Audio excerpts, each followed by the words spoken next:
Hey, what's going on, YouTubers? This is Zen from Zen World, and I hope you're having a great day. So we are upon the dawn of X, which is going to be the first X-Men revitalized version is going to come out the 16th of October, which is in just about 2 more days. Today is Monday, Columbus Day. So we have a couple of titles we're going to check out as a preview of sorts, but just looking at their cover. Now, there was a preview of a couple of panel pages that came out for X-Men #1. I am not going to check those out, and the reason being is because I want to immerse myself into Hickman's work. Now, Hickman is in charge of X-Men #1, and there's a multitude of other people who are in charge of the others.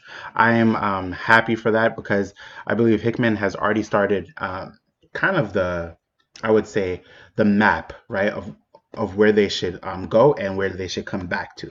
So let's get started by looking at a couple of these books. So we're going to start with X-Men #1.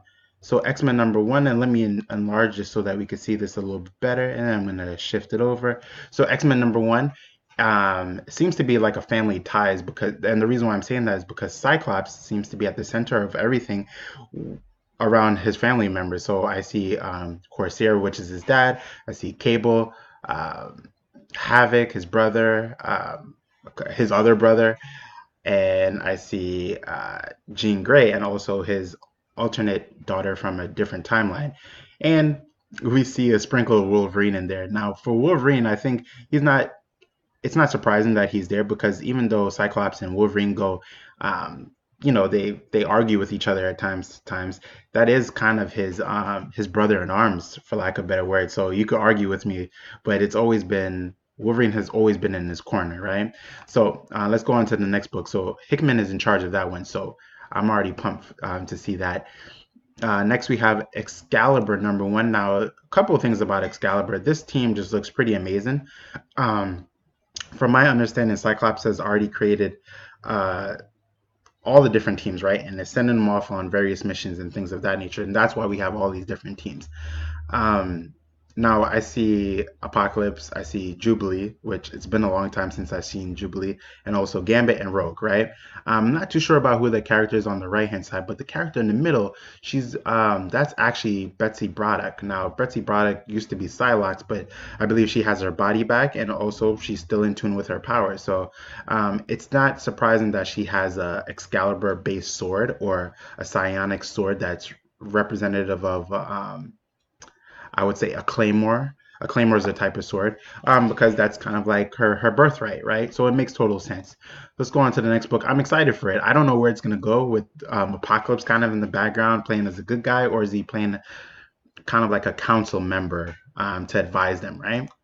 Um, Next on this list we have Fallen Angels. Now, this one is pretty interesting. So, again, we just talked about Betsy Braddock. Now I think this is Mariko. I'm pretty sure I'm wrong, but this is Psylocke, right? This is the character who she was before her consciousness was, I guess, because apparently this Psylocke was dead in terms of like her consciousness, and then Betsy Braddock's consciousness was inhabiting her body, right? So this is who she was before, all the ninja skills, all of the everything that she is, but she also has the psionic powers in itself.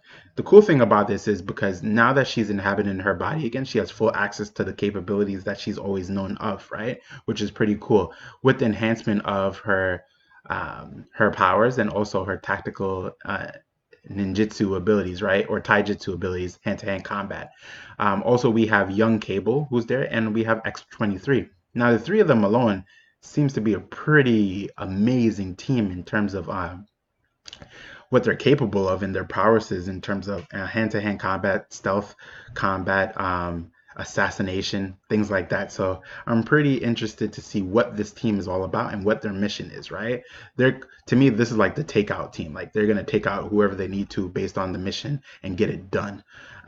Next on this list we have Marauders #1. Marauders #1. This looks like a pretty cool team. Kind of like an offspring of the X-Men. We have Emma Frost, we have Bishop, we have Pyro, we have Kitty, aka Shadowcat, we have Iceman, and we have Storm. Nothing more to say about this team. I'm not too sure what I'm looking forward to, but it's good to see all of those characters back in action. Okay. Next on this list, I'm excited for the New Mutants #1. And the reason why I'm interested in New Mutants, I think for me, it's a couple of things, right?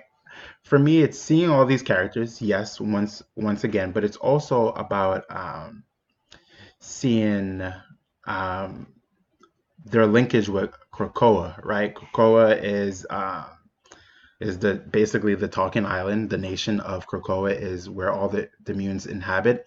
Um, and we know we have our character up here who speaks the language of Krakoa, who speaks pretty much any language. I'm forgetting the name off the top of my head, but anyway, his name will come to me in a little bit.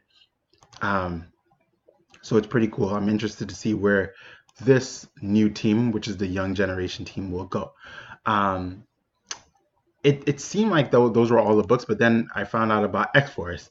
I'm super excited for for X-Force #1 because this team has Wolverine again, which leads me to believe that Wolverine's going to be on X-Men #1, but he won't be a staying member, right? He's going to flip-flop between teams. Same thing with Jean Grey. But then we have, with this X-Force team, we have Colossus, we have Quentin Quagmire or Quentin something. I'm sorry if I'm butchering her name, but we have Domino. I'm excited to see Domino, and the reason why is because I love her powers, and I'm eager to see how they're gonna fit that in. I see Beast, but I also see two other characters that I'm unfamiliar with. So I'm not gonna try to guess their names because I might end up butchering what it might be. So I'm not gonna act like I know every single character. Um, but let's go on to the next. The next one, actually, there is no more books for the DawnOfX. Those are all the books, but um, this is coming out pretty soon, which is Wolverine. Not pretty soon. It's closer into the 2020 year, which is Wolverine #1. So all of these, um, with the exception of the Wolverine book, are gonna come out, and for me, this is pretty much hype because Powers of 10 and House of X have already set a precedence, at least in my head, about what good storytelling looks like when it comes to the X-Men and where it might go. Now, here's the thing. My question about all of these books is what are they doing, and who's the big bad guy in all of these books, right? And then where does Moira McTaggart lie in all of this, and also the resurrection of certain characters, right? And what I mean by that is certain characters were resurrected. So just where does everything go, right? I also want to possibly see the inclusion of Destiny again. I know Moira McTaggart was scared to have a precog in Krakoa, and I'm wondering if because they did promise Mystique some things, if she's gonna push forward and say like, I want my Destiny back, right? I want Destiny the character back. So I don't know. I'm looking forward to it. I'm excited to see what all these books will hold for the future of the X-Men. For me personally, on this YouTube channel, you're probably just going to see a lot of these titles, not that much more, because with all these books coming out, I'm not going to really buy a lot of titles that I'm usually often buying. For DC, right now, I'm just really into Deceased and also the conclusion of the Justice League book. And that's about it, right? But for Marvel, let me tell you something. I'm looking forward to all of these books right here, and any kind of offspring they have. Now, have any of you been reading the Absolute Carnage book? I haven't. I fell off on #2. I understand, spoiler alert, in 3, 2, 1, that the Hulk has gotten the symbiote costume, the black symbiote costume. But other than that, it's not really drawing me in. And I think I was a little bit spoiled by Powers of 10 and House of X, by the type of storytelling that's really resonates with my personality. And what I mean by that is I love sci-fi, I love anthropology, I love sociology, I love psychology, and I feel like Hickman has really done, and I love futurism, right?